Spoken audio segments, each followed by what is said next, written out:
Probability mass functions.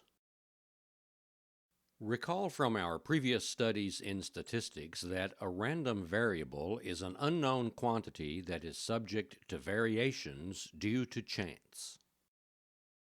We may think of a random variable as the result of a random experiment, for example, rolling a die, flipping a coin, or choosing a number from a specified interval, say between 1 and 10 inclusive. Recall also that there are two types of random variables: discrete, where the random variable can take on any value from a countable set of values so that we can sum over the set of possible values, and continuous, where the random variable can take on any value from an uncountable set of values so that we cannot sum over the set of possible values. A probability mass function, abbreviated PMF, gives the likelihood that a discrete random variable x is equal to some value and is often the principal way of defining a discrete probability distribution. For a function to be a valid probability mass function, two conditions must be satisfied. All values must be non-negative, and all values must sum up to 1. Thinking of probability as mass can help us avoid mistakes.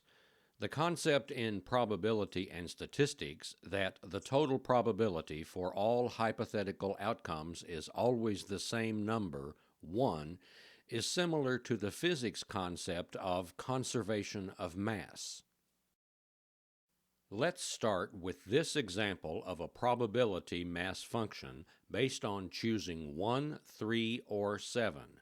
Note that the values 1, 3, and 7 are all non-negative, and the probabilities of the values 2/10, 5/10, and 3/10 sum up to 1.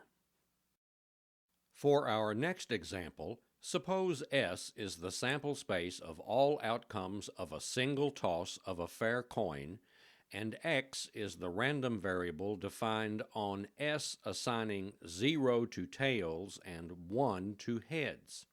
The probability mass function is as follows. F sub x of x is equal to 1/2 if x is either 0 or 1, and 0 if x is any number other than 0 or 1. This function is a special case of the binomial distribution. Let's look now at the probability mass function of a six-sided fair die. All numbers on the die have an equal chance of appearing on top when the die stops rolling. F sub x of x is equal to 1/6 if x is 1, 2, 3, 4, 5, or 6, and 0 otherwise. Here's a graphical representation of the probability mass function of a six-sided fair die. For our next example, let's return to the graphics of this presentation's title slide. What we see here is a graphical representation for a six-sided die that is not fair.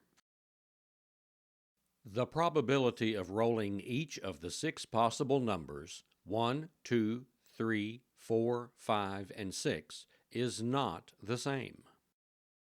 The probability mass function f sub x of x is equal to 1/10 if x is equal to either 5 or 6, 16/100 if x is equal to 1, 3, or 4, 32/100 if x is equal to 2, and 0 otherwise.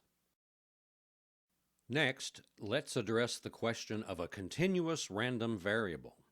Because we cannot form a sum over an infinite, uncountable set of numbers, we replace the sum used for discrete random variables with an integral over the set of possible values. An integral is a basic tool of calculus, the mathematics of change. We cannot form a probability distribution function for a continuous random variable by assigning a probability that x is exactly equal to each value. Instead, we must use a probability density function, which basically assigns the probability that x is near each value.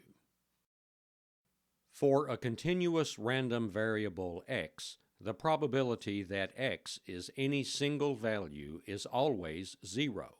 In other respects, the probability density function of a continuous random variable behaves exactly like the probability mass function of a discrete random variable. The two necessary conditions are fundamentally identical. In closing, a probability mass function, PMF, gives the likelihood that a discrete random variable x is exactly equal to some value and involves a sum. We looked at PMF examples about number choices, coin tosses, and die rolls. A probability density function gives the likelihood that a continuous random variable x is in any set A and involves an integral.